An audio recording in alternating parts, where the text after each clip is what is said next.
난 내가 교황이 되면 신이 나한테 직접 말을 걸어서 이 세상의 모든 진리를 알려줄 거라고 생각했어. 그런데 신은 내가 여자인 것도 알고 있더라. 아무도 의심 안 했어? 그게 사실 애인이 있었어. 그게 내 시종이었어. 교황이 되면 정말 많은 시종들을 거느리게 돼. 음식도 잠자리도 모든 게 최고급이지. 그리고 난 내가 그토록 찾아보던 진리를 깨달았어. 내 말이 그 진리라는 사실을. 조앤이 남자라고 생각한 거야? 그 사람은 내 비밀을 지켜줬어. 정말 모든 걸 나눴네. 그래, 나 그 생활을 정말 즐겼어. 주교들을 성직에 임명하고 사람들이 내 발에 입을 맞추게 하고 냄새나. 요즘 교황도 내 앞에서 무릎을 꿇었으니까. 그런데 유감스럽게도 내가 교황이 된 이후로 어떤 마을에서는 지진이 일어나고 어떤 마을에서는 비대신 피가 내리고 또 프랑스에서는 거대한 메뚜기 떼가 역병을 그게 내 잘못은 아니잖아? 네 잘못일 수도 있지. 그래도 메뚜기 때는 그래서 말들이랑 말려봐. 그래, 아이가 태어나지만 않았으면 평생 숨길 아이 수 얘기 좀 있었을 해줘. 거야. 나도 애 낳은 적 있어. 나 태할 생각은 없었어? 그걸 내가 어떻게 알았겠어. 다른 교황들도 아이는 있잖아. 나처럼 직접 낳지는 않잖아. 아니 근데 조애는 여자잖아. 그러면 애 낳아야지. 이렇게. 아니야, 그게 문제였어. 난 여자면 안 되는 거였어. 여자와 어린아이 그리고 정신병자 교환이 될 거였어. 정신병자였구나.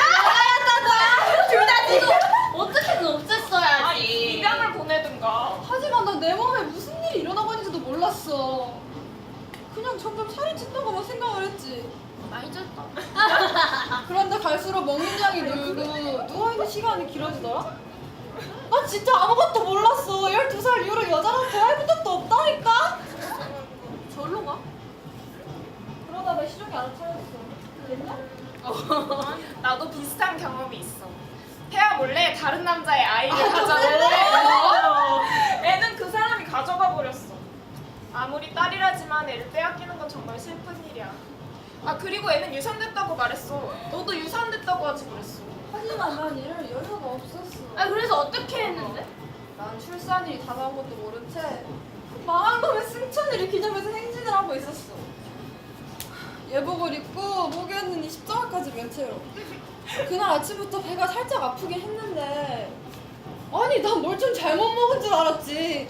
그런데 성당을 지나서 모퉁이를 도는 순간 갑자기 뭔가 달라졌어. 숨이 가쁘고 내 몸이 아닌 것 같은 거야. 난 잠시 말을 잡고 쉬어줬다고 했는데 어디선가 짐승이 울부짖는 것 같은 소리가 들렸어. 정신을 차리고 보니까 그건 내 입에서 나온 소리였어. 그리고 멀리서 사람들이 소리치게 들렸지. 교황이 돌아가신다! 교황이 돌아가신다! 그러고는 내 다리 사이로 애가 미끄러져 나왔어. 아무겠겠다. 축이가 한 명은 나한테 마녀라고 외치더니 기절해버리더라고. 나약한 자식. 그 다음에 어떻게 됐는데? 난 마을 밖으로 끌려나가서 돌에 맞아 죽었지.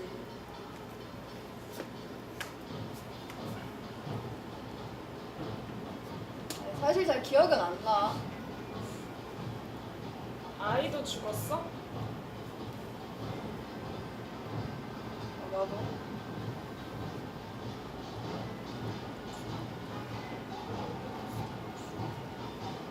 난 스코틀랜드로 돌아올 때마다 죄책감을 시달렸어. 남편이랑 동생은 정말 선한 사람들이었는데 난 선행을 한 적이 한 번도 없었고 그래서 전염병 환자들을 돌보고 또 기독교 청년회에서 내 여행기를 강연했어. 하지만 난 남을 위한 선행이란 걸 아느라 내 인생을 낭비해버렸어. 다신 그거를 왜 생각하지 이렇게 않았어. 비참해. 다신 그거를 생각하지 않았다고. 다른 길로 돌아서 갔어? 길을 피하려고 굳이 먼 길을 돌아서 갔지. 그리고 바티칸에는 구멍이 뚫린 의자가 생겼어. 구멍 뚫린 의자. 바닥에 구멍이 뚫린 대리석 의자. 그리고 구멍이 선출되면 그 자리에 앉아야만 했어. 그럼 사람들이 성직 같은 사람이 멈쭉 엎드려서 교황님이시다. 교황이 교환이? 남자는 제발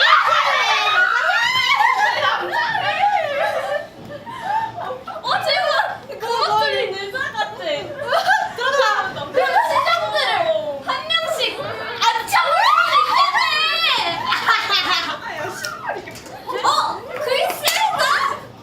죄송해요. 제가 너무 늦었죠. 아니에요. 다들 알죠? 지금? 글세다는 초서의 캔터빌 이야기에 나온 유명인이야. 그 왕자랑 결혼한 내용 있잖아. 왕자까진 아니고 영주였죠. 그게 그거지. 어쨌든 그 사람은 절대 권력을 지닌 공주였고, 글세다는 가난하지만 아름다운 시골 처녀에 불과했잖아. 왕자나 마찬가지야. 몇 살이었는데? 15이요. 결혼 전에도 만난 적 있어? 들판에서 양떼를 돌보고 있었는데 그분이 말을 타고 지나가셨어요. 그럼 그날로 처음했구나. 아니요, 그건 아니고 며칠 뒤에 그분이 결혼한다는 소식을 들었는데 아무도 신부가 누구인지는 몰랐어요. 우린 그저 외국에서 온 공주일 거라고만 생각했죠. 마침내 결혼식 당일날 축제 행렬을 구경하려고 집 밖에 나와 있었는데 갑자기 마차가 저희 집 앞에서 멈추는 거예요. 그리고 그분이 저한테 다가오셨어요. 청혼했구나. 저희 아버진 차마 말을 잊지 못하셨어요. 그분은 명령이 아니라고 저 스스로 선택하라고 하셨지만 제가 만약 청혼을 받아들인다면 그분께 절대적으로 복종해야 한다고 말씀하셨어요.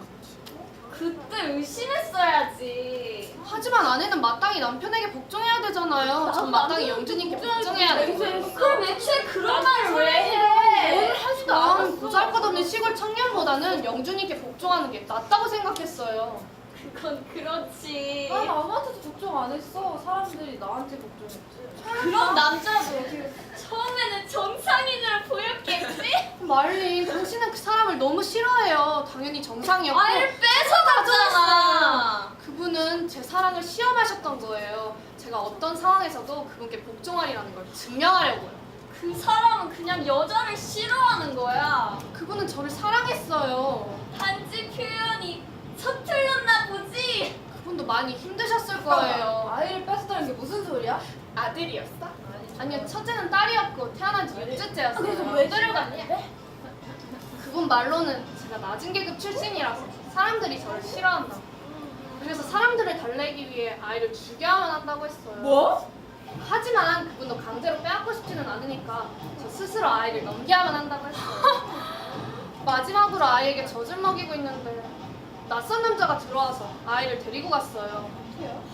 제발 한 번만 껴안을 수 있게 돌려달라고 했지만 들어주지 않았죠. 애를 그냥 데려가게 놔뒀어? 끔찍해. 그 애는 영준이 매잖아요. 그분 마음대로 할 수 아니 있어야죠. 그냥 살인이잖아. 약속은 약속이니까요. 아 영주들은 다 그러나? 그러나? 나 나갔다 올게. 잠시만 1분만. 아니, 난 이해해. 아내는 마땅히 남편한테 복종해야 되잖아.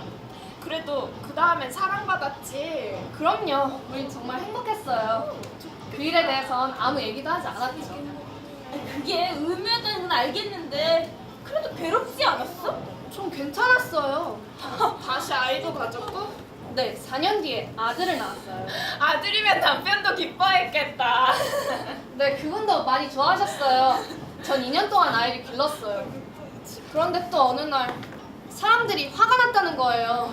아이고, 그 아이는 평범한 농부의 손자라서 적합한 후계자가 될 수 없다고요. 겨우 그런 이유로 자기 아이를 죽인다고? 아니, 물론 아니죠. 그분은 백성들한테 항복할 뿐은 아니에요. 그저 제 사랑을 확인하고 싶었던 거죠. 두 번째는 더 쉬웠어?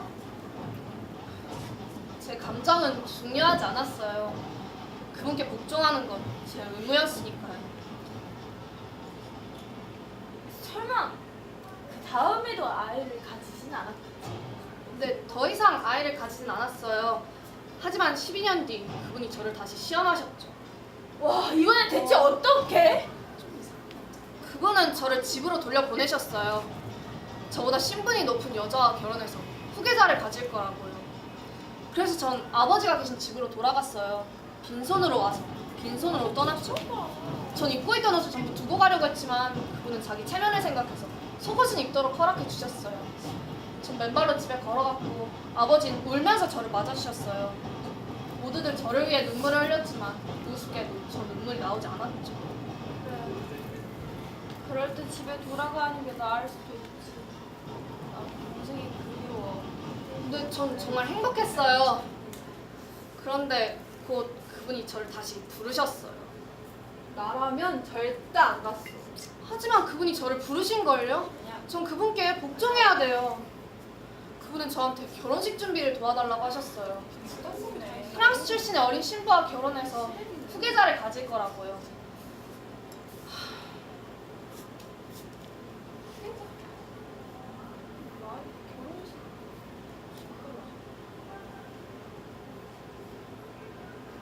그분은 오직 저만이 그분의 취향대로 식을 준비할 수 있다고 말씀하셨어요. 다른 여자랑 결혼하는 걸 눈 뜨고 지켜보라고? 난 도저히 이해가 안 가. 여자로 산다는 건 이런 거야? 신부는 16살이었고 저보다 훨씬 아름다웠어요. 왜 사랑에 빠졌는지 알 것 같았죠. 옆에는 그 어린 얘기해. 남동생이 있었어요. 마침내 결혼식이 시작되었는데 갑자기 그분이 저한테 다가오시더니 제 허리에 팔을 두르고 키스하는 거예요. 그리고 저 이렇게 놀라서 쓰러질 말했겠지. 여기 당신 딸이랑 아들이야. 맞아요. 뭐라고? 말씀하셨어요. 야, 너 애를 돌려받았어? 열받지 않아?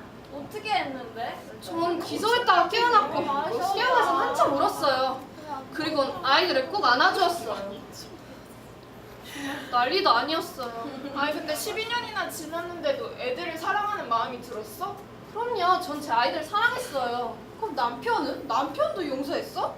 그분은 그동안 너무 많은 고통을 겪으셨어요. 그런 개자식은 용서하는 게 아니야. 글쎄다는 아, 정말 근데 특별해. 얘는 제가 애를 특별하다고요? 왜냐면 우리는 야. 미단이거든. 야, 미단이야. 야, 정말 너 아까 한 얘기랑 다르잖아. 아빠는 애를 왜 깜깜해요. 죽었다며. 지려고 노력해봤지만 도저히 그렇게 될 수 없었어. 내가 왜 그래야 돼? 아무도 내 아이 돌려주지 않았어. 어떻게 다들 이렇게까지 아무렇지도 않게 살아갈 수가 있지? 난 교부인처럼 살 수도 없고 그렇게 살지도 않을 거야. 18살 때였어. 보름달이 뜬 날 남자들은 죽을 끓이던 국자로 자기 여자의 엉덩이를 때렸어. 딸 대신 아들을 낳으라는 뜻이었지. 물론 폐하도 우리를 아주 세게 때렸지만 거기까지 괜찮았어. 우린 그분의 소유물이었으니까. 우리가 화가 난 이유는 그 사람이 다른 하인들에게까지 우리를 때려도 된다고 말했기 때문이야. 우린 다들 화가 나서 그 사람 방에 숨어 들어갔어.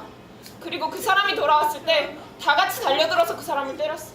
다신 그런 짓을 하지 않겠다고 약속할 때까지. 그래. 내가 그랬어.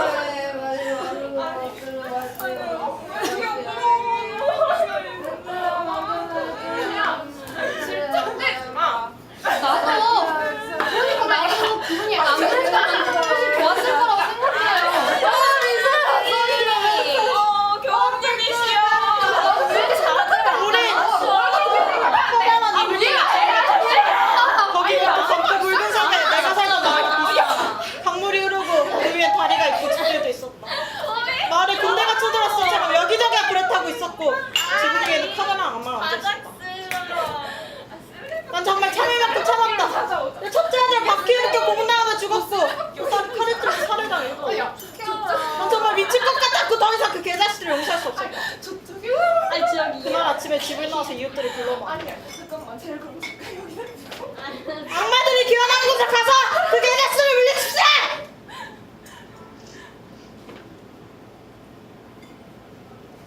땅을 굽고 빨래를 하던 여자들이 앞치마를 입고 거리를 뛰쳐나왔다. 그러자 땅이 열렸고 우린 커다란 입을 통해 지구로 곧장 걸어들어왔다. 우린 계속해서 싸웠고 결코 멈추지 않았다. 그 새끼들한테 본때를 보였다.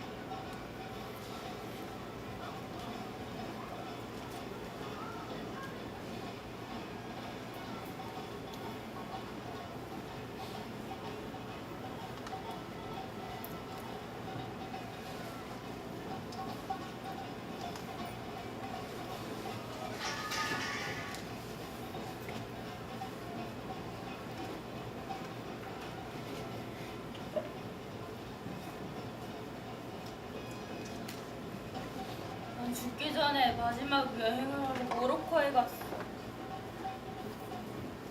파도가 너무 거칠어서 석탄 바구니를 타고 내려야 했지. 배에서 내려서 나는 곧장 모로코 형을 찾아갔어. 모로코 형을 만난 건 유럽 여자 중에서 내가 처음이었을 거야.